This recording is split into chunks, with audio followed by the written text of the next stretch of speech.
Should you be using your wildcard in Game Week 5? Well, in this video, I'm going to be answering that very question. And if you find this video helpful to your FPL journey, please consider giving it a like and subscribing with notifications so you don't miss any more FPL content from me. And now let's get into it.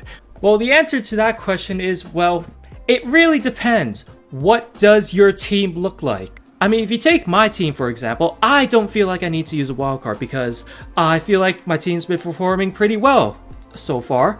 I am currently 178k in the entire world, which I feel like is a pretty good rank to be at. And if you look at my team over the course of the 4 game weeks, I feel like, yeah, like I said, it's been performing well and been getting a lot of points. So, and most importantly, they've all been playing. So, in my opinion, I do not need to use a wildcard for my team. But for some of you, that could be a different story. I mean, some of you may have players that are like injured or suspended, or that are like not starting for their teams, which means to get less points, obviously. And obviously, if they are just simply not performing well in FPL in general, then yeah, you should consider using your wildcard if you have a lot of those type of players per se. Like if you have just like 1, 2, or 3 of those players, then you could probably just get away with not using your wildcard and just simply using your free transfers you get every game week. So if you have, yeah, like I said, 1, 2, or 3 of those players, then no need to use your wildcard. If you have more than, let's say, 5 or more of those type of players, then yeah, I would consider using my wildcard. So for those of you that have your teams in order and are performing well in FPL, when should you be using your wildcard? Well, in my opinion, for my team at least, I want to be using my wildcard in game week 9 because mainly for 2 reasons. One, I want to get Mo Salah into my team because the Liverpool fixtures are really nice from game week 9 onwards. It's only Man City away that's tough. So capitalizing on Liverpool players, i.e. Mo Salah, is something I really want to do. Now, some of you obviously do have Mo Salah, which he's a fine hold. You should hold if you have him. I think you should hold him because he's performing well. But I know some of you need the money as well and want to go a different route. So you could sell Mo Salah to fix your team if you needed to find some bit of money and then wildcard back into him if you want to. But for my case, I definitely want to bring him in because, like I said, the Liverpool fixtures are getting easy.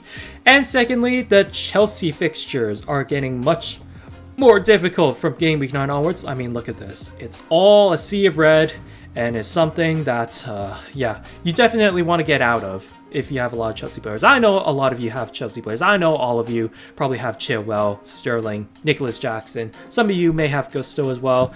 So, yeah, those are the 2 changes which I feel like, well, I should be using my wildcard at. I mean, I've got other areas of my team that I can fix as well, like Onana, like with Man United defenders dropping like flies. No Varane, no Luke Shaw, no Malacia, you know, Lindelof's injury prone, you know, and you have to resort with using Maguire and Evans. Why are we using Maguire and Evans in 2023? I have no idea. As a United fan, it's just horrible. So yeah, out of all the players on my team that I want to get rid of, Onana's probably number 1 on that list. So, but like I said, it's only 1 player that I'm not too keen on. It's like 1 transfer. So it's not that big of a deal for me to use my wildcard. Also, Gusto as well. There's rumors that Reece James will be back in game week 5.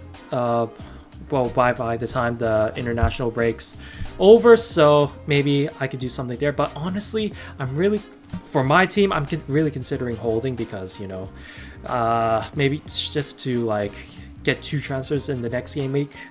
I know I'm still debating, but you know, that's just a different topic for another day. So, I mean, yeah, just to wrap it up, should you use your wildcard? Like I said, it depends. If your team's doing well, probably not. If your team's doing badly, maybe. But is it honestly the best time to use your wildcard right now?